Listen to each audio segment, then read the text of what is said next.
next session is a UCSF case study about a MOGAD patient. And so today we're going to meet the patient, his wife, and his care team. So on stage, I'd like to first call upon Michael Devlin, who will be moderating this session. And then I'd like to call upon Daniel, Maria, and Dominic can come up too if he'd like to. And then also Dr. Scott Zamville, Dr. Carson Mosley, and Dr. Akash Virupakshaya. Please join us. All right, well, I think this is a fascinating panel because we have not only a patient and his family from the Bay Area here, but we also have his care team from UCSF.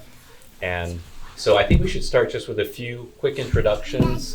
I'm Michael, I'm with TSF, I think you've already heard that, but maybe we can just go around and introduce ourselves. I'm Akash Virupakshaya. I cared for Daniel when I was a fellow at UCSF. My interest in autoimmune diseases, neurologic autoimmune diseases, started during residency while I was training at Penn and CHOP. I was a pediatric MOGAD patient that sparked the interest and appropriate mentorship from Dr. Brenda Banwell, and eventually after moving to UCSF by Dr. Scott Zamville and Emmanuel Wabond, truly made me consider this to be something that I want to do for the rest of my life. And patients like Daniel keep inspiring me to do the things that I do. I'm Carson Mosley. I'm also at UCSF. I'm a adult neurologist, but I got interested in this world actually from I'm an immunologist by training, and when I was a medical student after my PhD was seeing how a lot of the discoveries people were making in the lab on basic immunology were really revolutionizing treatment of a lot of autoimmune disorders, and just really got interested in trying to move some of that into the neuroimmunology space. And so pleased to be working with a great team at UCSF. And I think Daniel has a mic. Yeah, there you go. I'm Daniel. Patient. The patient. What was the question? You just introduce yourself, and Daniel, just maybe, your wife can introduce herself. I'm Maria, the wife. Care team. And maybe Dominic. A very busy child. So, it's okay. He's part of the panel. Daniel, what were your first symptoms? Let's start at the beginning. What did you first notice that sent you to the doctor?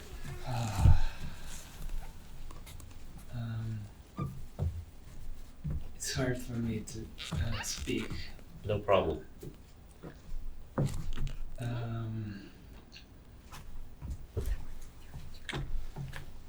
Maybe headache first. That lasted on and off for a week.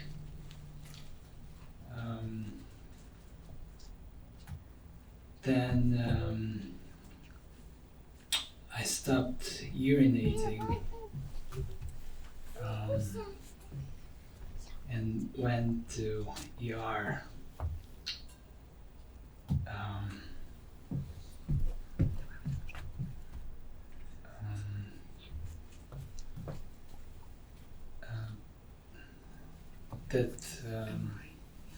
That first MRI and they first diagnosed me with MS.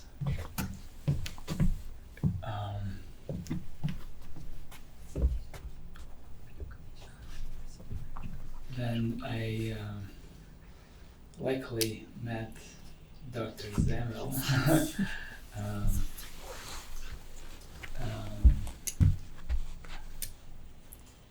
The same day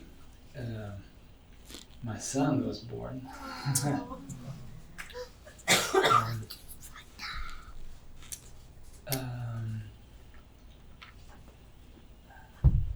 then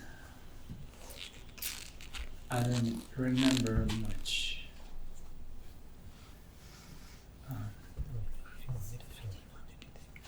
Yeah, and so that's very helpful, and I know you had a tough journey at the beginning because you had a slightly unusual presentation. Maybe Dr. Zamble, you can tell us a little bit more about his situation when he first presented. Is that okay? Yeah. Okay. I did not induce labor, so your son was born the day we met, that's true, but I wasn't responsible in any way. I just want you to know. So I know much of Daniel's history without even looking at a chart or anything. His symptoms began on June 20th. I met him, it was July 20th is when you were in my office. Yeah. And you described a headache behind his eye. Initially, those were the symptoms, if I remember correctly. Then developed urinary retention. And that's when you were seen, initially I think they thought maybe you had migraine or something. But when you went in this was in Reno. Well, it was in Truckee, but ended up in Reno. But at that point, had urinary retention, and that itself triggered getting an MRI. And the MRI had some findings, small findings. One was up in the hemisphere in the brain. Then there was another one that was, in the brain stem, and then on the spinal cord, which would attribute, I think, the bladder symptoms that you were having. And they treated with steroids and IV, I think initially at one point, and then oral, if I remember correctly. But the point is, came to visit me and had a normal exam July 20th when he had come to visit with me. It was very memorable because at that time, when I saw him, he had the initial MRI with the findings. I didn't know what he had. I was clueless as a physician. I'm not clueless. I just said, I went to Bruce Cree, who was 2 bays over, and I said, Bruce, I need your help. This is not MS. I take care of MS. I also do MOGAD. And we were thinking that maybe he had some sort of vasculitis. And because there were very small findings on the MRI, but we couldn't piece it together. One was maybe a little active when you get the dye and the enhancement in the spinal cord. But then I did his exam. You were normal. There was no problem. He was with his brother at the time. And he took a telephone call from his wife at that point, and I overheard Pitocin. And I went, huh? Your wife is in labor? Within about 10 minutes, I had him in the lab to get a draw so he could get on the road and get home. He was on the road home when Daniel was born. I don't think you were, I mean, when Dominic was born, right? You weren't there. You weren't quite He there. missed it. Okay. So that was one memorable part of it. But when he was in the office, I ordered the lab test because I wasn't sure. It didn't look like MS. We had the spinal fluid analysis, and he didn't have the classic finding, the oligoclonal bands. He had some changes there that said he had an inflammatory process. I threw the whole, kitchen sink out. It was like taking the telephone book. I read MOG, AQP4, test for vasculitis. 11 days later, I got a call from the ICU attending, the neuro ICU attending at UCSF. They went back, Daniel had that afternoon had gone back to Truckee where you delivered Dominic, and 11 days later I got the call that Daniel was in the neuro ICU and was intubated. So went from completely normal 11 days later. He had been hospitalized in Reno at Renown Hospital there. Interestingly, he met Dr. Gervitz, who helped care, a neuroimmunologist that had trained at Rochester, was in Reno. And so he had very good care from him as well, and we coordinated things. But after that, had a very ICU course where we didn't know whether Daniel was going to make it, because he had a finding in it. It was MOGAD, but the steroids weren't helping. In this case, I can't credit, I'd love to give, Amgen, Alexion, Genentech credit for the drug, but it was plasmapheresis that saved him. Because within about 18 hours of starting that, and that was Malik Shah who hit the trigger on that right at that point, because you were on the IV steroids. And he turned around with like around 18 hours and then had a recovery, was intubated for several more days, continued with the plasmapheresis. And that led to, obviously, to rehabilitation hospital and stay, and has done remarkably well since then. One added piece, which does tie into one of the 3 drugs, but not the one that's approved, is that in the ICU, they had done another spinal tap, but they sent it off for cytokines, for the proteins in the fluid, the ones that affect the immune system, the molecules that, it's shop talk, and I apologize for that. But his IL-6 was off the chart. And that's the target for satralizumab and tocilizumab for one of the approved drugs, not the one that we haven't heard about yet so much. And he's been on that and been relatively stable on that now. That was July 20th, 2022. It was August 1st, 22. We're not quite out 3 years and it's still on tocilizumab. We've had to monitor the dose a little bit. So I gave you the whole story. I took over, I didn't mean to. No, thank you. It was helpful. That's okay, that's very helpful. And I'm gonna go to Dr. Akash now. Dr. Akash, how did you become involved in the case and what's your role on the care team now? So it was my first few weeks as a fellow at UCSF. I was, I think the first time I heard about Daniel was I was walking into our research building and I ran into Dr. Zamwell, and we started talking about this very challenging case of an adult patient with a presentation that was similar to what we commonly see in pediatric MOGAD, ADEM being the presentation, which is acute disseminated encephalomyelitis, being a pretty common phenotype in children less than 10 years of age. That was a bit unusual in an adult patient, although it is possible to have this presentation in adults. And then while we were talking, from my prior experience during residency at CHOP, we had cared for many patients with a similar presentation, and what we had tried at that time. We discussed about different ways of treating, and yeah, that was my first knowing of Daniel. And maybe Dr. Carson, I'm going by first name so I don't have to pronounce Akash's last name. Dr. Carson, I your practice it. It's like progressive multifocal lupus. A lot of you need an abbreviation. AB.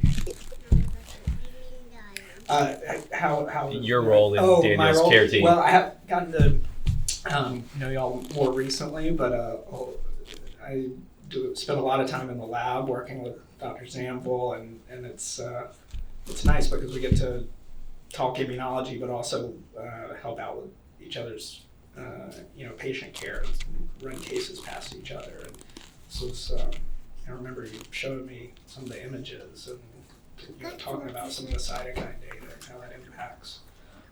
I what's going consult on. with them. When I need advice, I get from the two of them. That's what happens. And when we do decisions, we often do it jointly, and the discussions. And at UCSF, just like at Stanford, we'll have a case presentation, seminar, not a seminar, but a weekly conference. But we, as a group, we would talk about Daniel's case, not him with his name, but the case, and everyone was pretty familiar with the case. And Maria, I'm curious, you had sometimes life hands surprises to you in twos and threes, so you had a baby at the same time. Daniel was going through this. It was tough because, as many patients stories we heard today, we didn't know right away what was happening, and we were just puzzled. And obviously, this was not a good time for us to have any disease happening because we were expecting a child, and just going in and out of emergency room. Every time we would show up at the emergency department, they would be looking at me because I was pregnant, and I would be like, no, we're not here for me. It's my husband who needs help. And so just kind of trying to find answers, and some doctors, since it's a rare disease, didn't know what was happening. Again, misdiagnosis was a mess. And then luckily we were able to see Dr. Zembel, who was an expert and helped, figure out and get him treatment right away. That was crucial because he was very sick, and he could have died. So they were able to save him, and he has recovered a lot. He's now able to look like a normal person, and like Sumaira said, when people look at you, they don't even think that you're sick. But you are. He's still battling a lot of things, and as you may have heard, it's hard for him to speak because he had bleeding inside his brain, so his speech was affected, and he's still doing speech therapy, physical therapy, still doing all the treatments, still trying to find answers. Hopefully there are more trials to just see kind of how he's going to recover, and whether he can, what kind of treatment he can continue or not continue doing. And maybe just a quick question, what was Daniel doing before he was diagnosed with MOGAD? What was his career? Daniel? Yes. He was an engineer.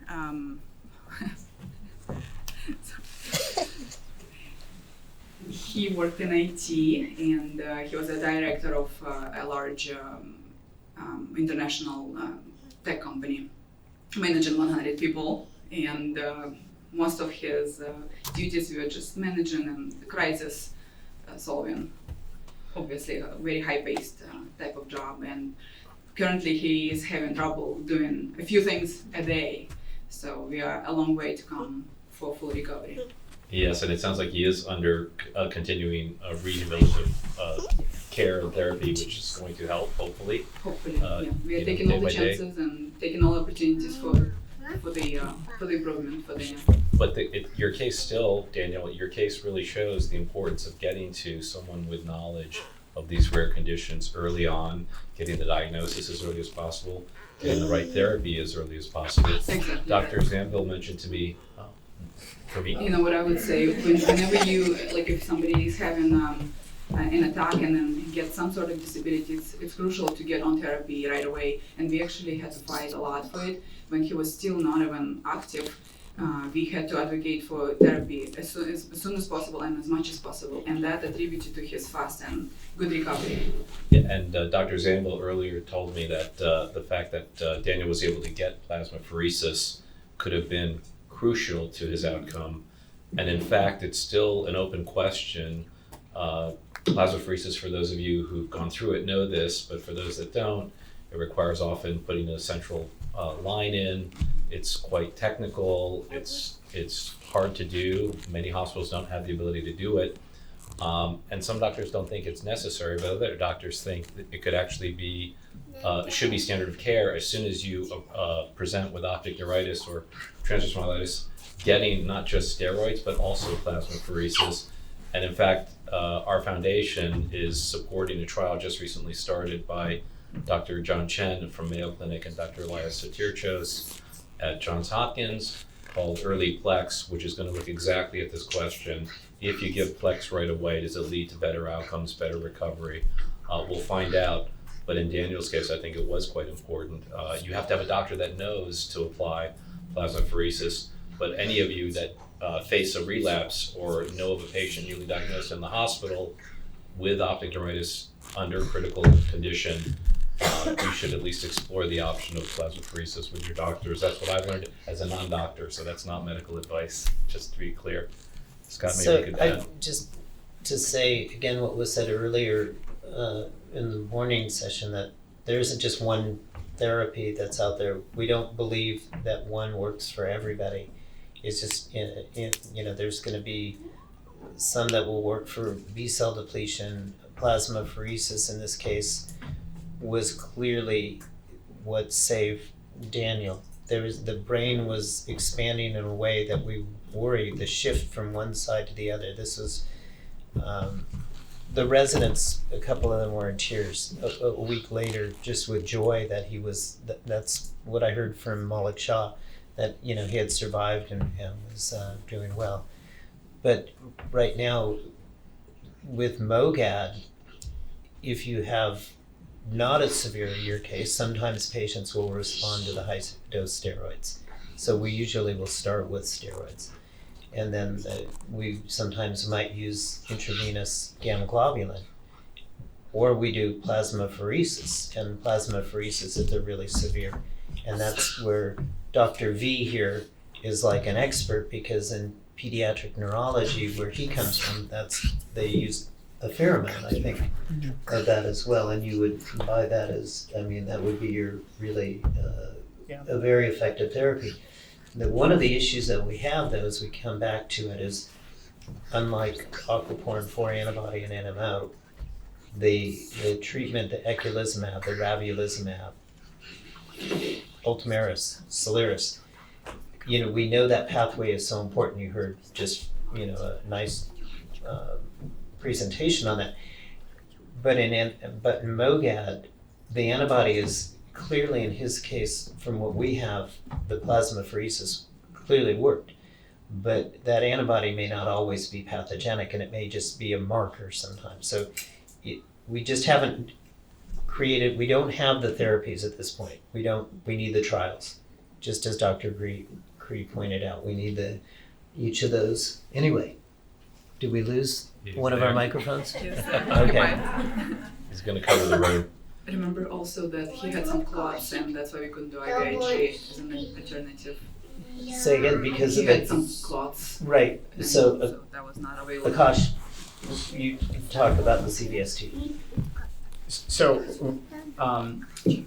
there are some times when there's diffuse inflammatory changes in the brain, especially around the important blood vessels that drain the blood from the brain back to the heart. When there are significant inflammatory changes around these blood vessels, you could develop clots in these blood vessels. And that itself is also associated with increasing pressure that builds up inside the skull. And one of the complications that we should be thinking about when starting patients on IVIG is a risk of having more clots. So we should always be cautious on which specific treatment for that specific patient at that specific time can change the clinical course towards an improvement, rather than just looking at literature where we see IVIG can be beneficial in cases with MOGAD, but for certain patients that may not be the case. And I know you certainly saw Daniel's case from the beginning. Daniel is now here on stage with his family, his lovely wife and son, participating in the panel, but he was at one point in the ICU intubated. So could you talk a little bit about the recovery journey Daniel has been on and what he's doing now to further recover? So he was paralyzed at the point, and he couldn't speak, couldn't eat, just laying there, and doctors couldn't tell the prognosis. They were like, we don't know whether he's going to recover or not and how much, and it's just going to be a wait and see journey. But as we were lucky to be at UCSF, we got all the treatments on time. And I guess what I want to just say, I want to thank the UCSF because they worked so fast. And I was there with Daniel every single day, even though we just had a child. He was there as well. But I watched how nurses worked every day on his case and how doctors were always there. There were some interns, and the room was always full around Daniel. It was just always probably 5 to 10 people in the room, doctors, interns, nurses, and everyone was on top of everything and just getting antibiotics and steroids and plasma.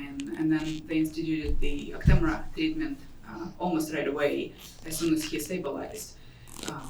they started on Actemra, and he continues that. And as I mentioned previously, we started doing therapy at UCSF, and at first therapy was just, let's sit down. So that was all he could have done in a day. He was sitting in the chair, that was his workout. Because that was initially also hard, just to stand up. He couldn't stand, he had trouble with a lot of things, even basic stuff. But we were doing therapy from day one. And if we could do it every day. And that helped, obviously. And just as I mentioned before, just don't stop doing therapy. Do as much as you want, as you can, and for as long as you can, of course, to get to where you want to be. Daniel, question for you. Can you run? Do you run? I do.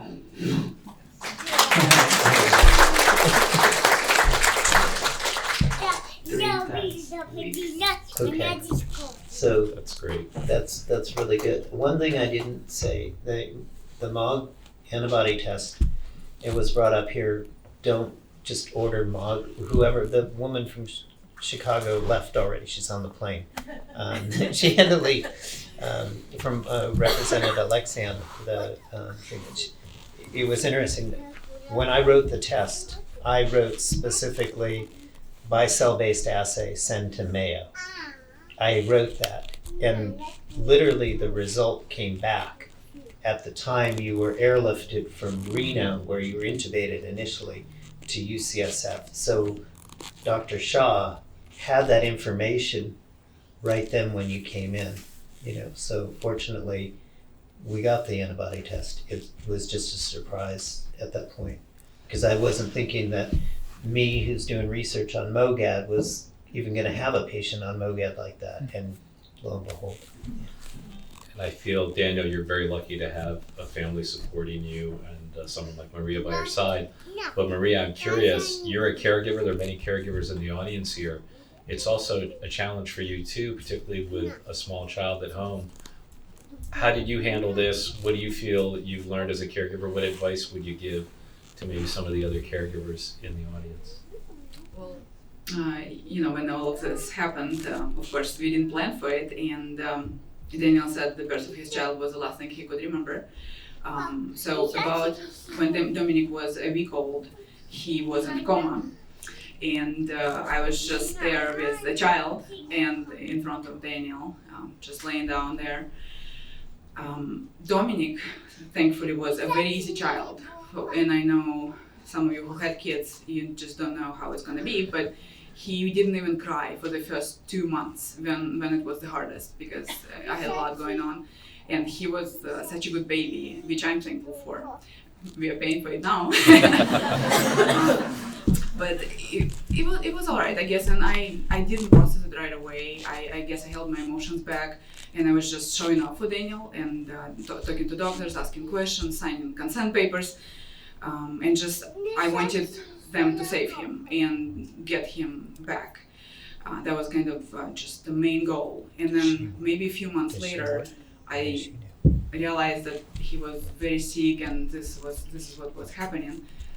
Just it came later to me. I didn't realize it right away, and I was just working hard at being there for him and making sure he doesn't leave this world and stays with us. And luckily he did. And it's still a learning journey. We learn every day how to work through this. Obviously, our life is not the same. Daniel was a very high-achieving, high-energy individual before, and he always motivated everyone. He actually didn't lose this power of him. He still motivates his friends, even he is the one who does need help and support.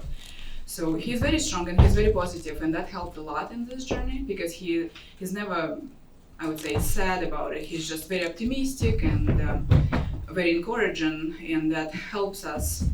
We do have to make a lot of accommodations in our life right now, but we're just kind of looking at it as a challenge that we grow through and become better persons. That's great, and I'm curious, how has this impacted your life, for example, your ability to work? I did cut my work hours. I had an immigration practice. I'm an attorney. I do work part-time now, and I luckily I work for myself, so I can manage my workload, and when I have a lot going on, I work less and I adjust. It's about learning to adjust as you go all the time. And we can open up to questions. I'm just curious, going around, any words, Daniel, Maria, or any of the doctors, to newly diagnosed MOGAD patients, any learnings or tips? I just want to take one last thank you to UCSF doctors. Just, having a rare disease is difficult, and a lot of times, as a lot of you mentioned, you don't know all the answers. And having experts or people who you can trust that your life is safe with them makes a big difference. And I knew, we've been through a lot of hospitals through this journey. Rural hospitals, regional hospitals, and UCSF. And when we are at UCSF and when we do talk to UCSF doctors, I know that they will take care of us. And that is just such a big relief for us to, even though it's difficult to be on this journey, we know we are in good hands. Thank you.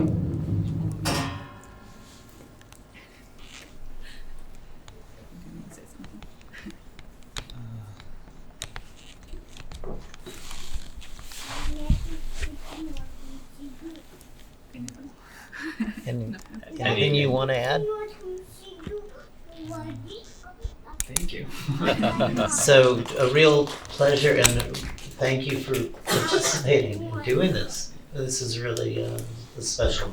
Thank you. Yeah, thanks. Any questions from the audience? I see some hands. Thank you, Daniel and Maria and everybody. I was so moved by this session. A couple times I again started tearing up. It's very inspiring. And I had a question for Daniel and Maria. Maria, I think you said you had your own practice, and I don't know, was Daniel able to return to work? No, he's still on disability from work. He's still remaining at work. They keeping his position still, but he's on disability long term now. We started with short-term disability. We thought he would recover quicker, but it's been almost 3 years, and we're still far along from him being able to actually work, even at limited capacity, as determined by doctors and him as well. He's struggling with day-to-day activities still. Like, for instance, he gets fatigued often. Here, take mine. Here you go. You can He have gets mine. fatigued a lot, and fatigue is a big factor in his daily life, like extreme fatigue. And every few months he has debilitating migraines, which last about 3 days, and he is out those times. And he used to be throwing up during those headaches at the beginning, but now it's a little bit better. And then just the speech aspect as well. It's very difficult for him to speak, and when he gets fatigued, it's even more difficult. Like right now, he's on afternoon slump, so he is not being able to even talk much. Understood. So, And then my secondary question to that was, in the chaos, I know your immediate concern is just focusing on surviving. The doctors, saved his life, and now you kind of reset like what your future is going to look like.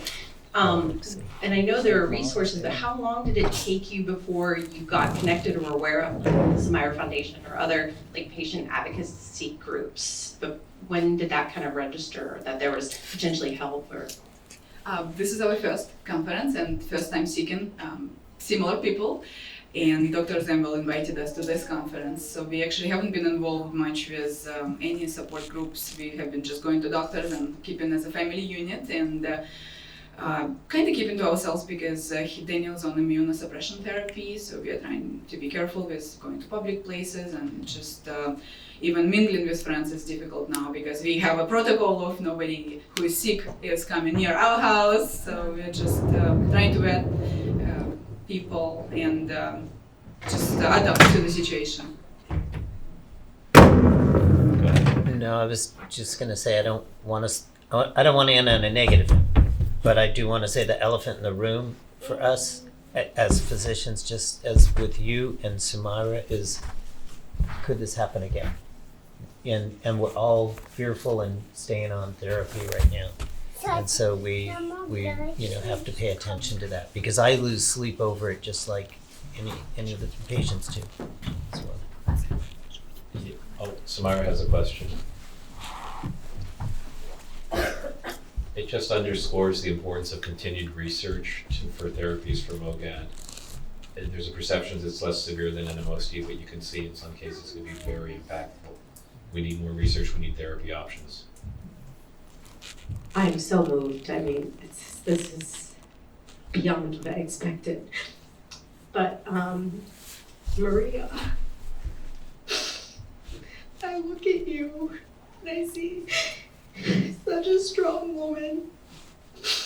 And you had just given birth and probably going through so much. I just want to know, like, who's supporting you? How are you being supported?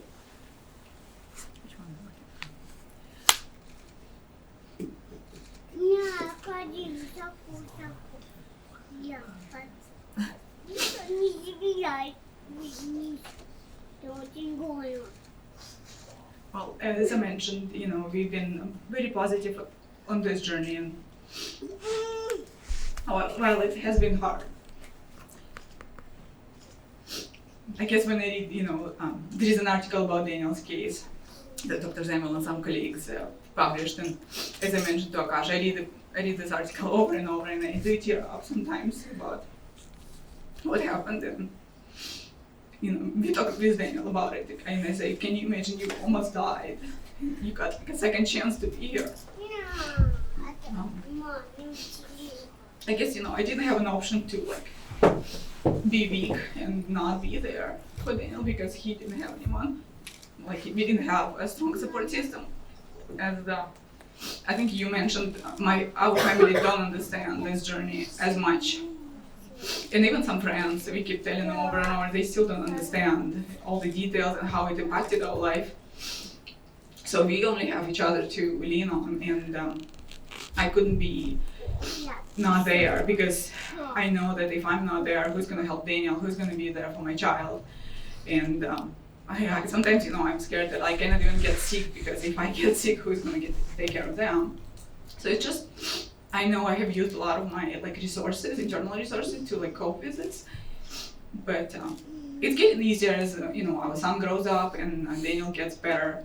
And as I mentioned, we do have a strong support system with doctors being so amazing and so understanding. Every time we see Dr. Zemel, we just are so thankful because we know we can count on him, and that makes a big difference because at least I know that Daniel is being watched. And so they're gonna help him, and as he gets stronger, he gets to be involved in our life more and more. But it definitely has been a life-changing journey, I would say. It changed everything, of course, and our prospects for the future, we had different plans, I would say. But right now we're learning to adjust, and as you may have gone through this journey, you know that your life is different, but maybe it's a different life you didn't plan. But also, when I married Daniel, nothing that I planned turned out to be. It just, everything that I wasn't planning for came. Like I never planned to be a lawyer, for instance, and then I somehow became a lawyer. So sometimes unknowns that come towards your way could be like the best journey that you get, I would say. And even though it's hard to say it this way, but it's just the life you have, and that's the card you got dealt, and then you play this card, and that's for most of us true. I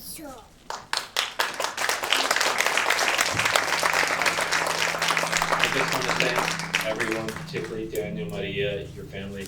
You show such strength and resilience. It's amazing. This is an amazing care team. This is what teamwork looks like when you're a patient working with your doctors. So thank you, Scott, everyone, for taking such good care of Daniel. And we have a lot of hope. Teamwork. Thank you, everyone.